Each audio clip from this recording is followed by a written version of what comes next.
The howl pierced the night like a blade through silk. I froze mid-step, my flashlight beam trembling across the tall grass. That sound, it wasn't a coyote or wolf. It carried something ancient, something wrong. My truck sat dead on the lonely stretch of highway cutting through western Oklahoma, its hood still steaming slightly in the moonlight. Cell service had disappeared an hour ago, and the last road sign I passed indicated 30 miles to the nearest town. The plains stretched endlessly around me, the grass rippling like dark water under the night breeze. Another howl, closer this time. My heart slammed against my ribs. I'm Jack Harmon, 43 years old, and until tonight, I never believed in monsters. The winds across the Oklahoma plains carry secrets. Tonight, they carry death. I'd been driving back from a business conference in Texas, taking the scenic route home rather than the interstate, a decision I now bitterly regretted. When my engine sputtered and died just after midnight, I figured it was just bad luck. Now I understood it was something far worse. It was a trap. The first sign something was terribly wrong came when I popped the hood. The engine components looked wrong. Something had been torn away, something vital. The damage wasn't from wear or mechanical failure. It looked like something had reached in and deliberately sabotaged it with impossible strength. I heard rustling in the grass about 50 yards off the road. My flashlight caught nothing but swaying blades of prairie grass. Then came that first howl, raising every hair on my body. Now, as I stood frozen on the asphalt, I saw movement at the edge of my light's beam. Something massive shifted in the darkness, just beyond clear visibility. The moonlight caught what appeared to be eyes, yellow, glowing, and unblinking. Too high off the ground to be a coyote or wolf, too intelligent to be any animal I'd ever encountered. "Hello?" I called out, immediately regretting breaking the silence. "Is someone there?" A low, rumbling growl answered me. The yellow eyes vanished, but I could hear movement circling around me, the grass parting with soft whispers. I considered my options. My truck was dead. The nearest town was unreachable on foot before daybreak. The road was deserted. I hadn't seen another vehicle for over an hour before my breakdown, and something was hunting me. I decided to return to my truck, lock the doors, and wait until morning. It wasn't much of a plan, but it beat standing exposed on the road. I began backing slowly toward the vehicle, keeping my flashlight trained on the spot where I'd seen the eyes. The attack came from behind. Something slammed into me with the force of a freight train, sending me sprawling across the asphalt. My flashlight spun away, its beam creating wild arcs across the darkness before settling, illuminating nothing but empty road. I scrambled to my feet, heart thundering. A deep gash had been torn across my shoulder, my shirt shredded and wet with blood. The pain hadn't registered yet. Pure adrenaline was blocking it. 20 feet away, standing in the middle of the road, was a silhouette that defied comprehension. It stood on two legs like a man, but it was massive, at least 7 feet tall, with a hunched, powerful build. Its head was elongated, canine, with those same glowing yellow eyes now fixed directly on me. In the faint moonlight, I could make out matted fur covering its body and hands that ended in curved claws glinting wetly in the darkness. My mind tried to reject what I was seeing. This couldn't be real, but the warm blood trickling down my arm told me otherwise. The creature tilted back its monstrous head and let out a howl that seemed to shake the very air. This close, the sound was unbearable, primal and threatening, yet with an almost human quality that made it all the more disturbing. I ran. I abandoned my flashlight and truck and sprinted away from the road into the tall grass of the plains. It was a desperate move. I had no destination, no plan beyond putting distance between myself and that thing. The grass whipped at my face and arms as I ran, the uneven ground threatening to trip me with every step. Behind me, I heard a sound that turned my blood to ice. Laughter. Not quite human, not quite animal, but a terrible mixture of both. It was toying with me. I ran until my lungs burned, until spots danced before my eyes. The tall grass gave way to a small clearing where an ancient gnarled tree stood in solitude. I stumbled toward it, some primal instinct telling me to climb, to get off the ground. I was halfway up the tree when I heard it again. That awful hybrid of growl and laughter, much closer now. I looked down to see the creature emerge from the grass into the clearing. In the moonlight, I could now see it clearly. What stood below me was the stuff of nightmares. It was a werewolf, and there was no other word for it. The body was a hideous blend of man and wolf. Powerful limbs covered in patchy dark fur, a chest that was almost human, but too broad, too deep. The face was the worst part, elongated into a snout filled with gleaming teeth, yet with eyes that held a terrible intelligence. Blood, my blood, still glistened on its claws. "You can't hide from me, Jack," it growled. "My name." It knew my name. The shock nearly made me lose my grip on the branch. How could it know who I was? The creature circled the tree, yellow eyes never leaving me. "Come down," it said, its voice a rasping growl that somehow formed words. "Come down and I'll make it quick." "What are you?" I managed to croak out, my voice barely functioning. It tilted its massive head, almost curiously. "I am hunger. I am the night. But the locals, they call me the Oklahoma Devil." Its muzzle pulled back in what might have been a smile, revealing rows of jagged teeth. "Though I prefer skinwalker." Skinwalker. The term triggered a distant memory, something I'd read about Native American legends of shapeshifters and evil spirits. But this was no legend circling beneath me. This was flesh and blood and malice. "What do you want?" I asked, trying to keep it talking while I desperately searched for a way out of this nightmare. "To feed," it replied simply. "To hunt. To kill. And you, Jack Harmon, you're tonight's feast." It leaped suddenly, powerful legs propelling it upward with impossible strength. Claws raked just inches from my feet as I scrambled higher into the tree. The branch beneath me cracked ominously. The creature dropped back to the ground, that terrible laugh bubbling from its throat again. "I can wait. You'll tire. You'll fall. Or maybe I won't wait at all." It launched itself at the trunk of the tree, massive claws sinking into the bark. The entire tree shuddered. Again it struck, and I heard wood splinter. It was going to bring the whole tree down. In desperate panic, I looked around for anything that might help me. The branch I was on extended over a particularly dense patch of grass. If I could jump and then run while the creature was still dealing with the tree, I didn't have time to consider further. With another powerful blow, the tree cracked loudly and began to tilt. I launched myself from the branch, sailing through the air for one terrifying moment before crashing down into the grass below. The impact knocked the wind from my lungs, but fear gave me strength. I was up and running before I could even properly breathe again. Behind me, I heard the tree crash down fully, followed by a roar of rage that seemed to make the very night tremble. I ran blindly through the grass, changing direction frequently, hoping to confuse my pursuer. The plains stretched endlessly around me, silver blue in the moonlight. In the distance, I spotted a darker shape against the horizon, some kind of structure. Hope flared within me. Shelter. Maybe people. Maybe salvation. I altered my course toward the distant building, pushing my body beyond what I thought possible.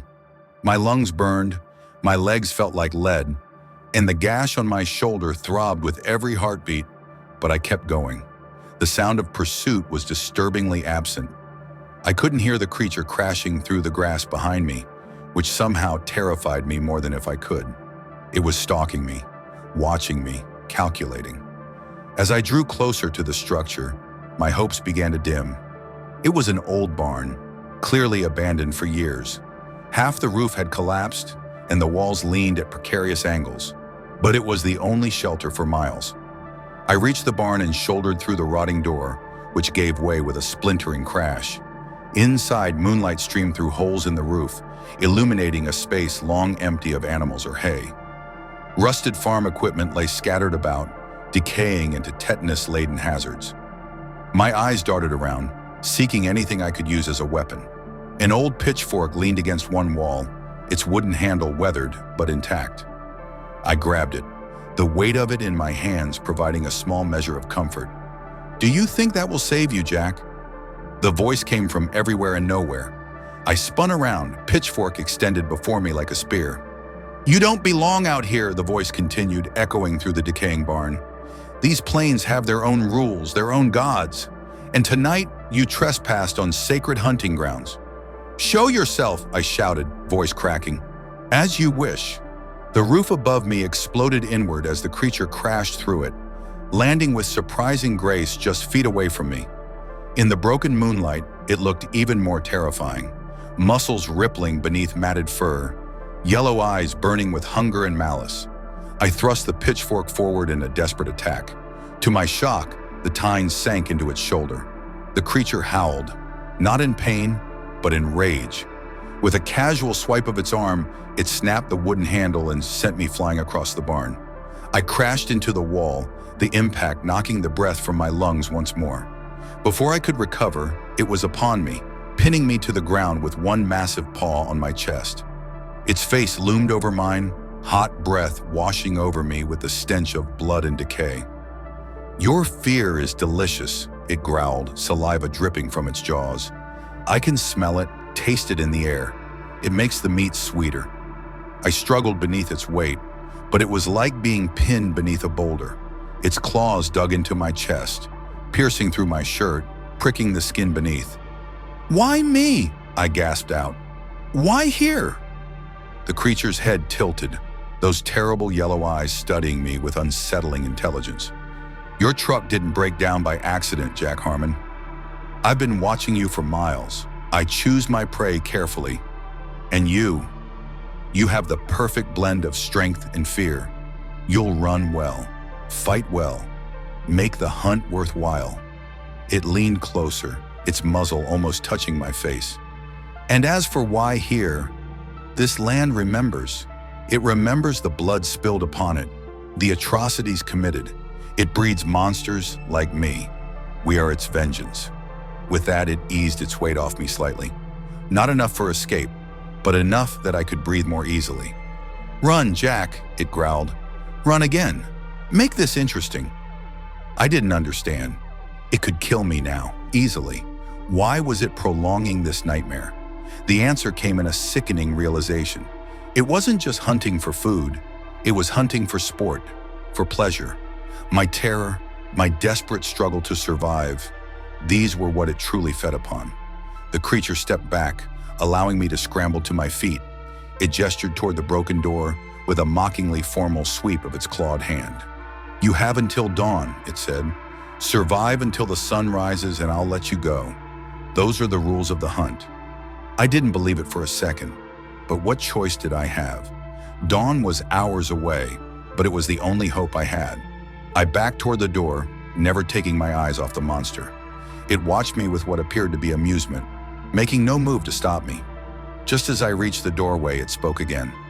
Oh, and Jack, you're not the first to play this game. No one has ever seen the dawn. I turned and ran into the night once more. The next hours became a blur of terror and desperate strategy. I ran when I could, hid when I had to, and never stopped moving for long. The creature was always there, sometimes visible in the distance, sometimes announced only by its bone-chilling howls. It was hurting me, I realized, keeping me away from the highway, driving me deeper into the plains where no one would hear my screams. At one point, I stumbled upon a small creek cutting through the grassland. I waded upstream, hoping the water would mask my scent. For a precious half hour, I thought I'd gained some advantage. Then I heard splashing behind me and knew it had found me again.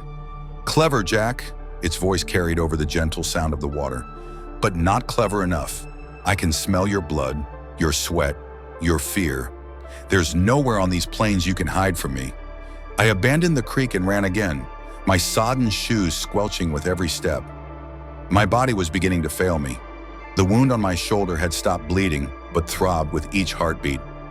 My muscles screamed with fatigue, but the terror kept me moving. In the distance, I spotted another structure, larger than the barn, more substantial.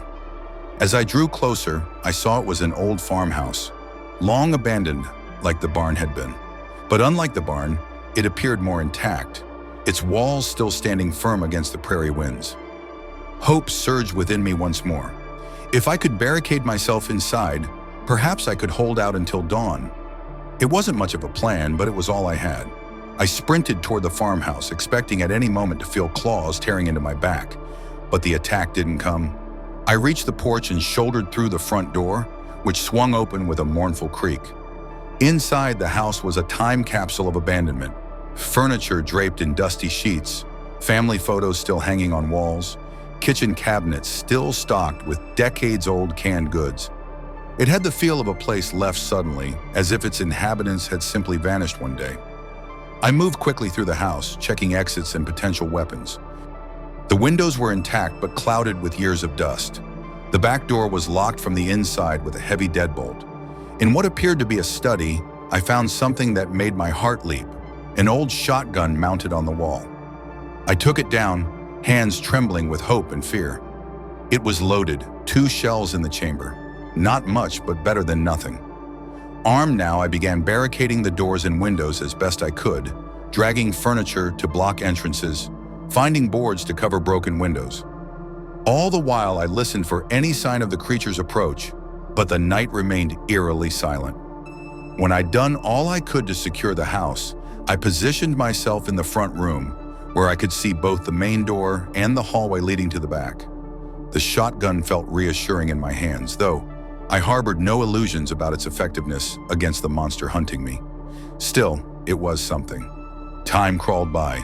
My eyelids grew heavy despite the terror, my body demanding rest after hours of desperate flight.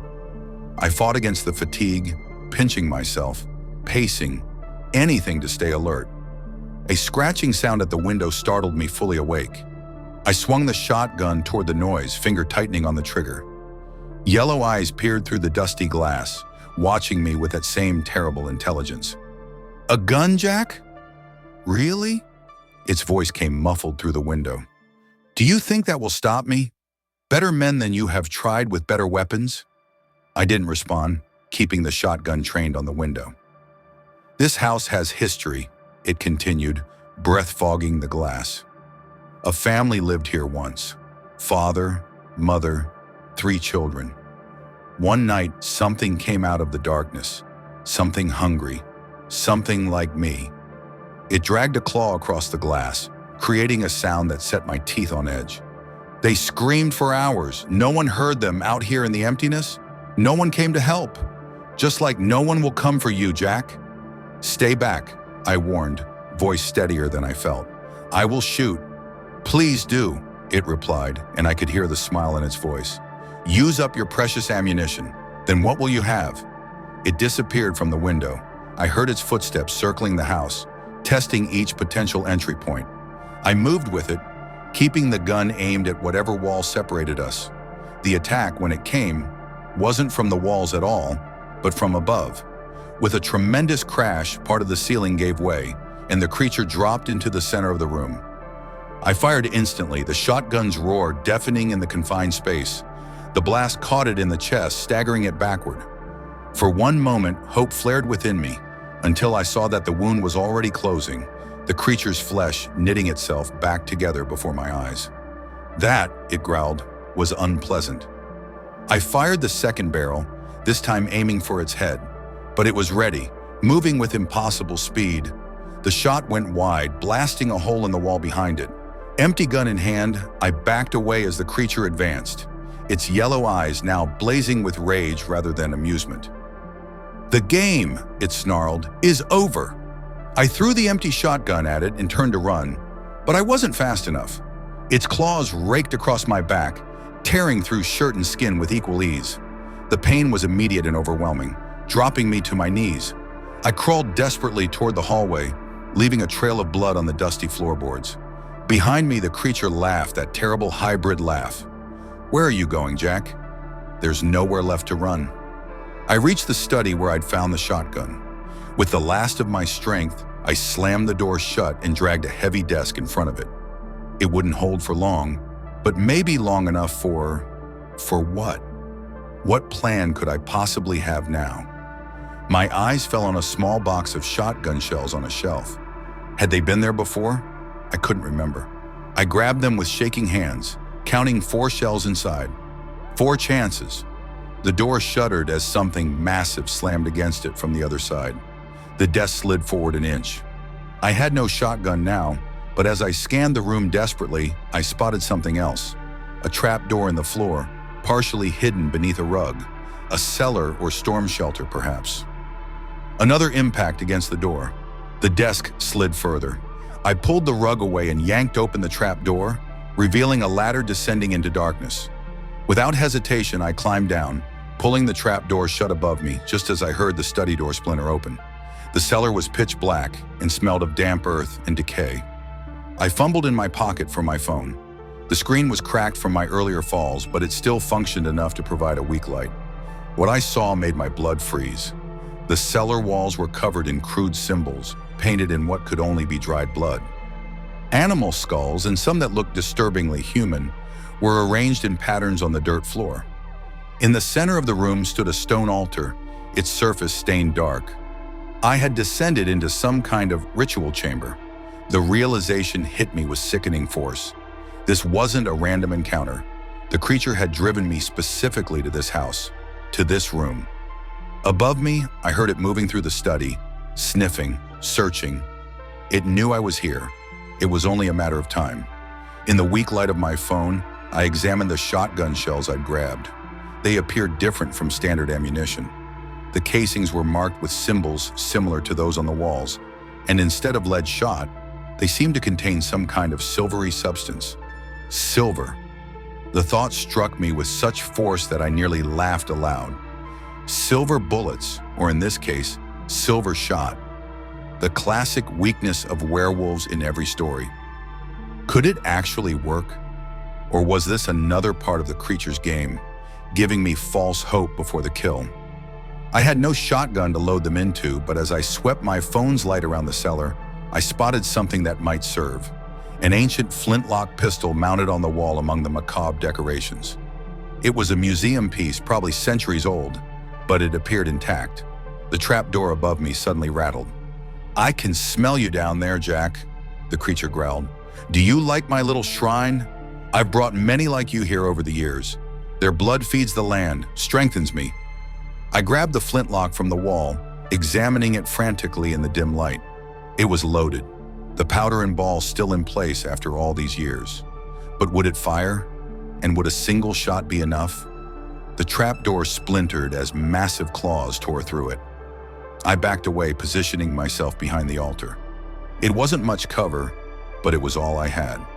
"You disappoint me, Jack," the creature said as it ripped the trapdoor completely away. "I thought you provide more sport." Its massive form filled the opening, yellow eyes gleaming in the darkness. It dropped down into the cellar with feline grace, straightening to its full height, even more imposing in the confined space. "Do you understand yet?" it asked, advancing slowly toward me. "Why I chose you? Why I brought you here?" I raised the flintlock, aiming at its chest. The ancient weapon felt absurdly inadequate against the monster before me. "You're special, Jack," it continued. "Your bloodline. I can smell it in you. You have the potential to become like me, to join me in the hunt rather than be the prey." "I'd rather die," I spat out. It laughed, the sound echoing off the damp walls. "That's not one of your options. Either you join me willingly, or I tear you apart and feast on your heart. The choice is yours, but the outcome is the same. Your humanity ends tonight." It was close now, just on the other side of the altar. Its claws dragged across the stone surface, leaving deep gouges. "What am I?" I asked, desperately stalling for time. "Why do you say I'm special?" "Your grandmother," it replied, sniffing the air as if scenting my lineage. "She was from these parts, the Osage tribe. She carried the old blood, the shape-shifting blood. It skipped your mother but runs strong in you, dormant but potent. I sensed it the moment you entered my territory." My grandmother. I barely remembered her. She had died when I was very young. But I recalled my mother speaking of her with a mixture of love and fear, calling her different, special. "Tonight is a blood moon," the creature continued. "The perfect night for transformation, for rebirth. All it takes is my bite, and the change begins. By tomorrow night, you'll be hunting alongside me. And if I refuse," its muzzle pulled back in that terrible approximation of a smile, "then I feast. Either way, I win." It lunged suddenly, clearing the altar in a single bound. I squeezed the trigger of the flintlock, praying to whatever gods might listen that the ancient weapon would fire. The flash and roar were stunning in the confined space. The creature was thrown backward, crashing into the wall with enough force to shake dust from the ceiling.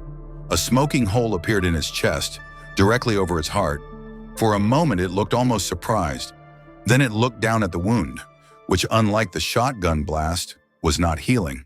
A silvery liquid mingled with its dark blood, spreading through its veins like poison. It raised its eyes to mine, and for the first time, I saw fear in those yellow depths. "You! How did you know?" it gasped. I hadn't known. It had been pure desperation, pure luck. The creature convulsed, its massive form twisting unnaturally. The fur began to recede, the snout to shorten. Before my eyes, it transformed, not into a man, but into something between worlds, caught in the agony of incomplete metamorphosis. "This isn't over," it rasped, its voice now more human but still carrying that animal growl. "The blood moon will come again, and others like me will smell your blood, hunt you down." It convulsed again, more violently this time. Its claws scrabbled at the dirt floor, digging deep furrows as if trying to anchor itself to this world. "Run, Jack Harmon," it whispered, blood bubbling from its lips. "Run far from Oklahoma, because next time you won't be so lucky." With a final shuddering gasp, the creature went still. Its yellow eyes clouded over, staring sightlessly at the cellar ceiling. The massive body began to decompose at an unnatural rate, flesh sloughing away to reveal bone, bone crumbling to dust. Within minutes, nothing remained of the Oklahoma devil but a dark stain on the cellar floor. I stood there, the smoking flintlock still gripped in my trembling hand, hardly daring to believe it was over. My wounds throbbed, my body ached with fatigue, but I was alive. I had survived until dawn, though by the faint light coming through the broken trapdoor, I could see it was still dark outside. The creature had lied about that, as it had about so many things. Or perhaps not. Perhaps it would have let me go if I'd survived until morning. I would never know now. I climbed weakly up the ladder, emerging into the study. The house was silent now, empty of threat. Through a window, I could see the first hints of pre-dawn light touching the eastern horizon. I had made it almost. I staggered through the house, out the front door, and onto the porch. The cool morning air felt like a blessing on my skin. The plains stretched before me, peaceful now in the growing light, as if the night's horrors had been nothing but a terrible dream. But the slashes across my back and shoulder told a different story. I had encountered something impossible, something monstrous, and I had survived. I began the long walk back toward the highway, hoping to flag down a passing car. My truck was still there, useless, but perhaps containing my phone charger, allowing me to call for help. As I walked, the creature's last words echoed in my mind. Others like it would come for me. The blood moon would return. I wasn't safe. I touched my grandmother's pendant, which I wore always around my neck, a simple thing of leather and bone that she had told my mother was for protection. I had never believed in such things before. Now I wondered what else she might have known, what other truths she might have carried. The sun crested the horizon, bathing the Oklahoma plains in golden light. In the distance, I could see my truck, a small dark shape against the endless grass. I quickened my pace, eager to reach it, to reach civilization, to put this night behind me. But even as I walked towards safety, I knew the night would never truly be behind me. The creature, the skinwalker, the Oklahoma devil, had marked me, changed me. Not in the way it had intended, perhaps, but changed me nonetheless. I had seen beyond the veil of the ordinary world. I had glimpsed the monsters that lurk in the darkness. And somewhere in the wild places of the earth, others like it waited, hunted, hungered, and someday they would come for me. As I reached the highway, I made a silent vow. I would be ready. I would learn what my grandmother knew, what secrets ran in my blood. I would find others who had encountered the impossible and survived. And next time, it wouldn't be me running in terror across the Oklahoma plains. Next time, I would be the hunter. The sun climbed higher, chasing away the last shadows of night. But some shadows I now knew can never truly be banished. They simply wait for darkness to fall once more.